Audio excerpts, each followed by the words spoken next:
आप सबको दिखाने जा रहा हूँ हमारा इलेक्ट्रॉनिक सेगमेंट का जो मार्केट है, व्हीकल का मार्केट है, उसमें कुछ हलचल आज मेरे को दिखी है। और आज है 2 दिसंबर। कहानी यहाँ से चालू होती है कि ओला इलेक्ट्रॉनिक का स्टॉक जो था उसमें 6% का मूवमेंट हुआ। मैं उसको देखने के लिए गया और वहाँ पे मैंने देखा कि कुछ और स्टॉक्स जो कि उसी सेगमेंट के थे वो भी भागे हुए थे। तो मैं आपको बताता हूँ कि वो कौन सा स्टॉक था जो उसी टाइम पे भागा हुआ था। उसका नाम था बाइक वू और वो 14% भागा हुआ था उसी सेक्टर का।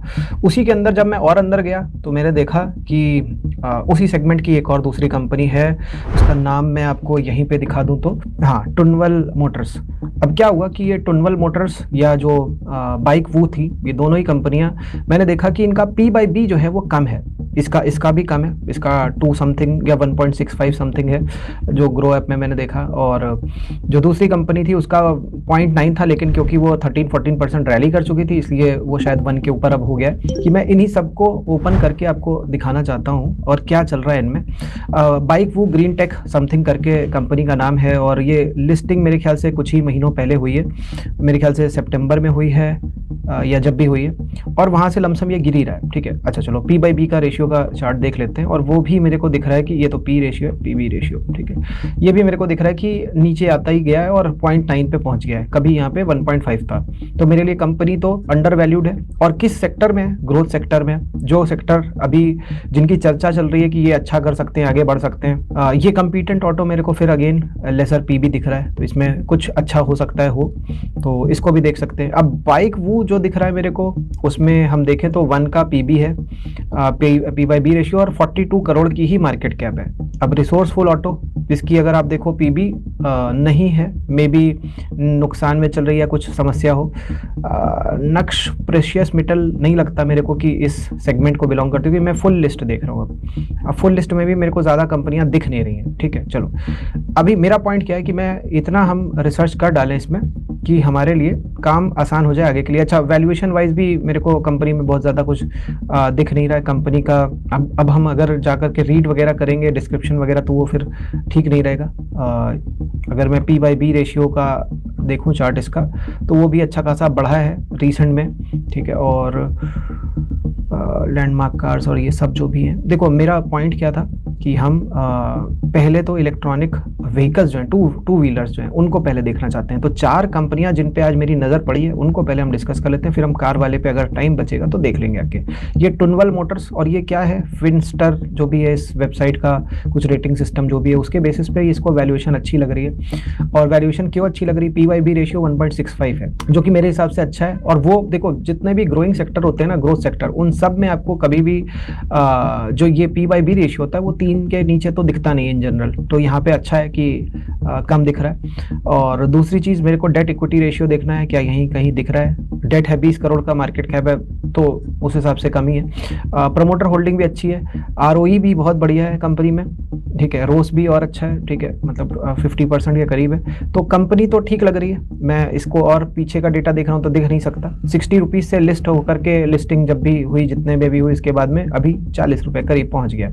P/B रेशियो अगर मैं देखता हूँ तो फिर अगेन वो भी बहुत निचले स्तर पे 6 पे 1.6 पे पहुँच गया है, 2.5 पे कहीं लिस्ट हुआ था। तो एक चीज़ आप देखो, ये Bajaj auto, Eicher motor, TVS motor, hero Honda, ये सब बड़ी बड़ी कंपनीज हैं। इन सब के सामने देखो ये कुछ भी नहीं है। लेकिन अगर ये आगे भविष्य में आने वाले लीडर्स बनते हैं तो इनकी मार्केट कैप आगे बहुत ज़्यादा बढ़ सकती है। और बजाज ऑटो या जो भी हैं, ये सब भी इलेक्ट्रॉनिक व्हीकल में एंटर तो कर रहे हैं, मगर कितनी जल्दी, कितने अच्छे से कर लेंगे, और प्रेजेंट जो फ्लीट है इनकी व्हीकल्स की नॉर्मल सी जो इलेक्ट्रॉनिक नहीं है, उससे कैसे ये चेंज करेंगे, ये एक उनके लिए समस्या हो सकती है। तो मेरा पॉइंट यहाँ पे क्या है कि हम अच्छी कंपनीज जो इलेक्ट्रॉनिक व्हीकल सेगमेंट में हैं, लिस्टेड हैं, उनका अगर हम फायदा उठा सकते हैं। ये वार्ड विजार्ड भी मैंने देखा था, ये थोड़ी महंगी है। P/B रेशियो अगर आप देखो अच्छा खासा 11-12 के करीब है।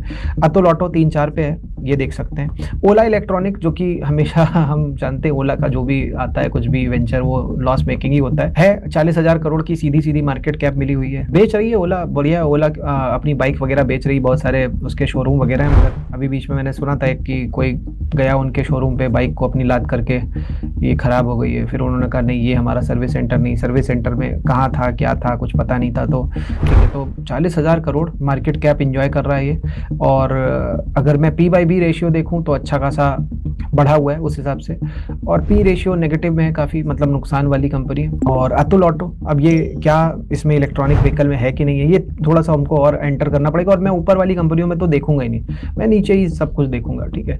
नीचे की जितनी कंपनियां हैं उन्हीं में ही हम देखेंगे कि उनमें क्या चल रहा है। और यहाँ पे वैल्यूएशन उतनी अच्छी नहीं है, और पी बाई बी का चार्ट में देखता हूँ 5 ईयर्स का, तो उससे मेरे को दिखता है कि यार ये पिछले हिस्टोरिकल पी बाई बी से तो अच्छा खासा ऊपर है। ट्रिपल पे 3.5 गुना पे है, और पहले कभी 1 पे हुआ करता था। पहले से लिस्टेड कंपनी अच्छी खासी, ठीक है। अब मैं ज़्यादा दिमाग इस पर नहीं लगाऊंगा क्योंकि पब्लिक होल्डिंग बिल्कुल कम सी है। वार्ड विजार्ड, इसको देखते हैं। अब देखो इसका पी बाई बी रेशियो बहुत ज़्यादा है, भले कंपनी बहुत अच्छी हो सकती है। अब वार्ड विजार्ड इनोवेशन जो हमको दिख रहा है, ये है तो उसमें उस सेगमेंट में अपने वही इलेक्ट्रॉनिक व्हीकल में, इसका पी बाई बी रेशियो बढ़ा हुआ है, ठीक है। लेकिन ये कह रहा है वैल्यूएशन अच्छी है। क्यों हो सकती है अच्छी? उसका रीजन हो सकता है कि अभी ये और बढ़े, ऐसा हो सकता है, ठीक है। इसके जरा एनुअल रिपोर्ट के जो रिजल्ट्स होते हैं ना, सेल्स वगैरह, वो देख लेते हैं। मार्केट कैप अभी भी अच्छी खासी कम है, ठीक है। तो एक बार देखते हैं चल के।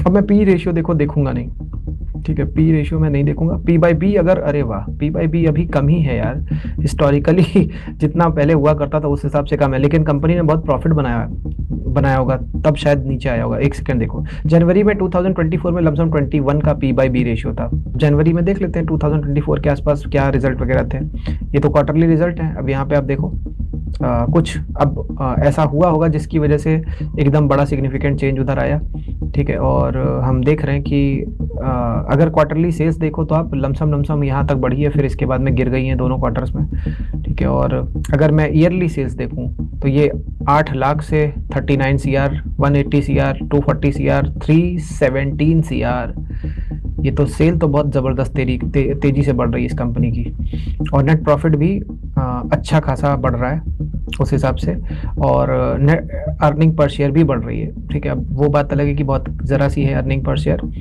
और इस वक्त ये कंपनी का स्टॉक प्राइस अगर मैं देखूं तो 44 रुपीज़ का है। शेयर कैपिटल और रिजर्व्स में देखता हूँ हमेशा मेजरली, ठीक है। 3-3.5 करोड़ से 76 करोड़, मतलब एक तरीके से 25 गुने हो गए। 25 गुने, 20 गुने, 20 गुने तो नहीं, 25 गुने लमसम हो गए रिजर्व्स, ठीक है। 20 ही गुने मानूंगा, 4 साल में ही 20 गुने हो गए। तो आगे क्या हो सकता है मैं अंदाजे लगा रहा हूँ, ठीक है। और एसेट की अगर टोटलिंग देखो आप तो टोटल एसेट भी 11 करोड़ से 287 करोड़, मतलब कि लमसम 27 गुने हुए हैं एसेट, ठीक है। और कैश फ्लो में ज़्यादा नहीं अंदर डीप जाऊंगा। कॉर्पोरेट एक्शंस अच्छी बात है, डिविडेंड वगैरह भी थोड़ा थोड़ा अनाउंस हो रहा है, ठीक है। अब मैं ज़रा देखना चाहता हूँ भैया कि इसमें प्रमोटर होल्डिंग वगैरह कितनी है। तो प्रमोटर 54% तो हैं, यहाँ घटे हैं 4%। क्या इसमें FII वगैरह की एंट्री हुई है, कुछ हुआ है? तो इन्वेस्टर्स पे मैं गया, यही है। और उसके अलावा तो कुछ दिखा नहीं रहा है, जो एक सेगमेंट दिखा देता है कि भाई इसमें इतने रिटेलर्स हैं और ये सब दिख नहीं रहा है, ठीक है। यहाँ पे देखते हैं प्रमोटर 54%, पब्लिक 57%, FII DI का कुछ भी इसमें लेना देना अभी तक नहीं हुआ है, और तब ये इतना महंगा हो गया है। तो ये सोचने वाली थोड़ी सी बात है, ठीक है। ROE और ROC, ठीक है, चलो 14-15%। अब ये देखो, अगर इसके स्कोप है बढ़ने का, तो अब आप सब जानते हो कौन सी सेगमेंट में है। ग्रोथ सेक्टर है। सेक्टर को पहले इंडस्ट्री को समझते हैं। ग्रोथ सेक्टर है EV का, ठीक है। दूसरा, कंपनी की क्वालिटी कैसी है, कंपनी की क्वालिटी, कंपनी के प्रमोटर वगैरह कैसे हैं, ठीक है।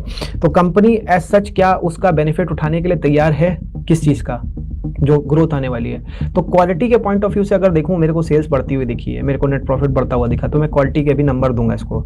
लेकिन कहीं ओवर वैल्यूड तो नहीं है, इस जगह पे कुछ संशय है। अब ये ओवर वैल्यूएशन, जब वैल्यूएशन की बात आ जाती है ना, यहाँ पे कैलकुलेशन आ जाता है, और कैलकुलेशन में लगता है टाइम, ठीक है। तो अब यहाँ पे पहला तो मेरे को दिख ही रहा है कि महंगा है, लेकिन अब ये महंगाई जानते हैं क्या होता है। कई बार स्टॉक जिसको भागना होता है ना, वो तो उसका वैल्यूएशन कोई नहीं दिखता, सीधे वो भाग रहा होता है। तो वो पॉइंट एक हो सकता है। और ऐसी ग्रोथ वाली कंपनीज को वैल्यू करने के लिए थोड़ा सा और टाइम चाहिए, घंटों का टाइम चाहिए। तो ये अब आपको अगर तरीका पता है, मैंने काफ़ी सारे यूट्यूब लाइव किए हैं ट्यूसडे, थर्सडे और सैटरडे के 7:30 बजे, 9 बजे, सबकी रिकॉर्डिंग पड़ी हुई है मेरे दूसरे चैनल पे। ये जिस चैनल पे आएगा उस चैनल पे नहीं है, तो मेरे को सर्च करना रुचिर गुप्ता, वहाँ पे आपको वो रिकॉर्डिंग्स मिल जाएंगी जिसमें मैंने वैल्यूएशन वगैरह से रिलेटेड और फंडामेंटल से रिलेटेड जो भी बातें बताई हैं, तो वहाँ से आप सीख जाओगे।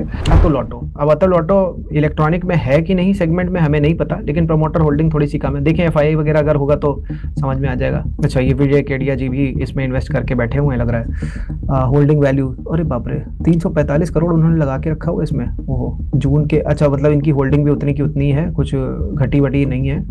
और अगर मैं डिटेल्स में जा रहा हूँ अच्छा, ये अब इनके पोर्टफोलियो के स्टॉक्स बता रहा है कि ऐसे-ऐसे करके इनके पास स्टॉक्स हैं। ये भी तरीका एक हो सकता है हमारा कि हम ऐसे जा करके इनको चेक कर लें जा करके। ठीक है, अब इन्होंने किस में पैसा लगाया है, ये तो हमारे लिए बहुत बढ़िया हो सकता है कि हम छक्के-चौके मारना चालू कर दें। वो एक अलग तरीका होगा, इसको भी आगे चल कर के देखेंगे। एक-एक एस इन्वेस्टर को उठा करके एनालाइज़ करना चालू कर देंगे, उसके पोर्टफोलियो और वो सब। बहुत बढ़िया तरीका पता चला। ओला इलेक्ट्रिक मोबिलिटी, अच्छा, ये फ़िल्म स्टार बता तो रहा है उसकी अच्छी रेटिंग और सब कुछ। बस वही प्रॉब्लम है यार कि ओला ने प्रॉफिट कभी दिया नहीं ना, तो इसलिए इस तरफ उसकी तरफ ध्यान नहीं जाता। ठीक है, लिस्टेड हुई थी 3.6 के पीबी पे, फिर उसके बाद में अच्छा खासा कुछ बढ़ा है। ये देखो जैसे यहाँ पे 91 पे लिस्ट होकर के 150 कुछ गया है, उसके बाद में वापस नीचे आया है 2.7 पे, और फिर वापस अभी थोड़ा बढ़ गया है। अब ये इसके बढ़ने की वजह से मैंने बाकियों को सर्च कर पाया, अच्छी बात है। अब इसमें अगर आप देखो पब्लिक की होल्डिंग लो, सबसे पहले ही पब्लिक को पहना दिया। ठीक है, चलो सब कुछ मिला करके भी ये लोग पब्लिक से ज़्यादा नहीं है, तो मतलब फिर थोड़ा सा समस्या वाली बात है। मतलब पब्लिक को ही चूना लगाना है और कुछ करना नहीं है, क्या बोलूँ अब। ठीक है, चलो यहाँ आ जाते हैं। वार्ड विजार्ड और ये सब जो भी थी सारी कंपनीज हैं, क्या वार्ड विजार्ड ही है। ठीक है, और ओला इलेक्ट्रिक हमने देख ही लिया था अभी थोड़ी देर पहले। चलो अब इधर आकर के देखते हैं थोड़ा सा।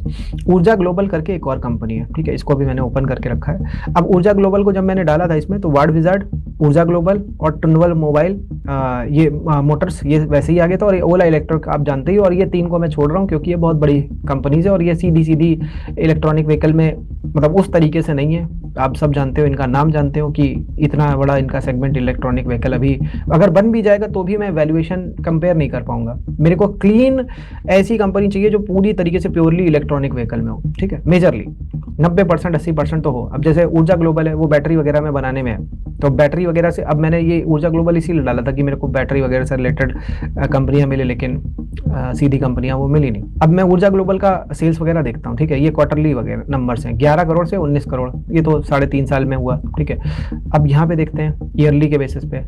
अगर मैं देखूँ सेल्स 14 करोड़ से 114 करोड़ से बढ़ते यहाँ तक तो बढ़ी है, उसके बाद में घट गई है। क्यों घट गई है भाई, क्या हो गया?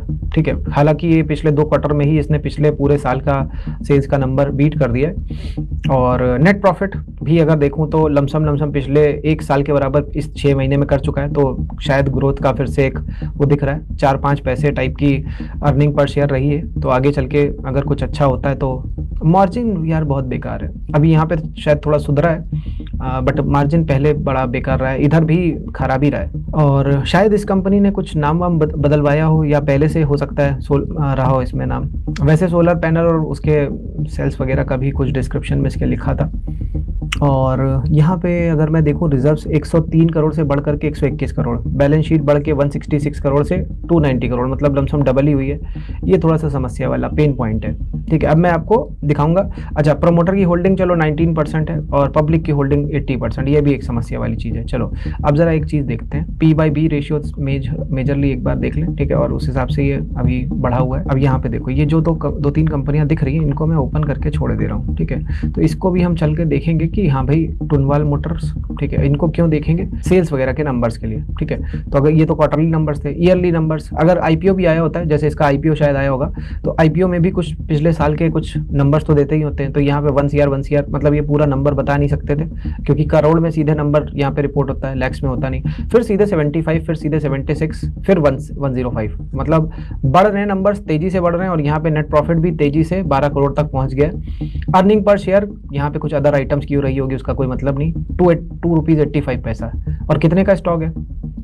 स्टॉक कितने का है भाई? स्टॉक इज 40 रुपीज़, तो 2 रुपीज़ की अर्निंग है, 2 रुपीज़ 85 पैसे की। तो मतलब पी रेशियो अगर मैं देखूं तो ठीक ठाक होगा इसका।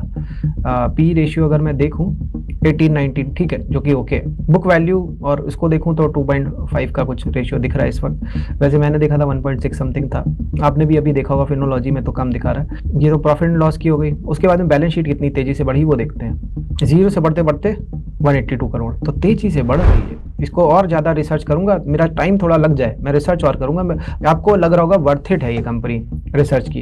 क्यों? क्योंकि इतनी तेजी से बैलेंस शीट ग्रो कर रही है, मतलब आप सोचो कि रिजर्व भी बढ़े होंगे, रिजर्व भी बढ़े। देखो जहां बैलेंस शीट बढ़ी है, मतलब बढ़ी का मतलब यहाँ से आपको नंबर्स बढ़ते हुए दिखें, और कंपनी ने अगर प्रॉफिट वगैरह बनाया हुआ तो रिजर्व्स हमेशा आपको बढ़ते हुए दिखेंगे। वही यहाँ पे बढ़ते हुए दिखें, मतलब कि कंपनी काम की है। बस अब वैल्यूएशन को चेक करना रह जाता है, जो कि थोड़ा टाइम कंज्यूमिंग होता है। बाकी प्रमोटर वगैरह की 2% की होल्डिंग तो है ही है इस कंपनी में। विंडसॉल को भी इधर खोल लेंगे एक बार, अगर इसके पीयर्स में दिख जाए। चलो सॉरी, विंडसॉल कह रहा हूँ, वार्ड विजार्ड, ठीक है, वार्ड विजार्ड को भी मैंने खोल दिया है। और उसके बाद में मार्च 24 आप देखो ये कौन सा है, टुनवाल, ठीक है, इसकी भी वही सी कहानी। अरे मैंने अभी क्या टुनवाल को ही देखा था यार, फिर से वही टुनवाल ही ओपन कर दिया। वार्ड विजार्ड को देख लेते हैं। और टुनवाल के अलावा हमने और क्या देखा था, हमने वार्ड विजार्ड, टुनवाल, ऊर्जा ग्लोबल, और एक था बाइक वो नहीं देखा इधर। बाइक वो देख लेते हैं। बाइक वो शायद उतने अच्छे से ग्रो नहीं किया है, 22 CR से 24 CR 25 CR, मतलब कोई ज़्यादा ग्रोथ हुई नहीं है, ठीक है। और अर्निंग पर शेयर 4 रुपये से बढ़ते बढ़ते, मतलब बढ़ी भी क्या ही है, कुछ इक्विटी बढ़ गई तो 1.80 रह गई, ठीक है। और कंपनी का स्टॉक इस वक्त कितने का है, 32 रुपीज़ का है, ठीक है। तो पी रेशियो उस हिसाब से तो थोड़ा सस्ता आपको दिख रहा होगा, ठीक है, 25 का करीब है, ठीक है। और पी भी मैंने जैसे बताया 1 के करीब था इसका। बिजनेस मॉडल वगैरह आप आराम से पढ़ सकते हो जा करके। तो वार्ड विजार्ड भी हो गया, टुनवाल भी हो गया, और टुनवाल 2 बार हो गया, और ये वार्ड विजार्ड, टुनवाल, बाइक वो एंड ऊर्जा ग्लोबल। ऊर्जा ग्लोबल भी थोड़ा सबसे पहले हमने वही लगाया हुआ था, ऊर्जा ग्लोबल। अगेन आप देखो वीडियो में हमने जो सेगमेंट का अंदाज़ा लगाया, एनालिसिस किया, वो आपके सामने है, ईवी, इलेक्ट्रॉनिक व्हीकल। आप कौन से सेगमेंट का अब एनालिसिस चाहते हो, कौन सी इंडस्ट्री को चाहते हो कि मैं उठाऊं, कौन सी इंडस्ट्री चाहते हो और कौन से सेक्टर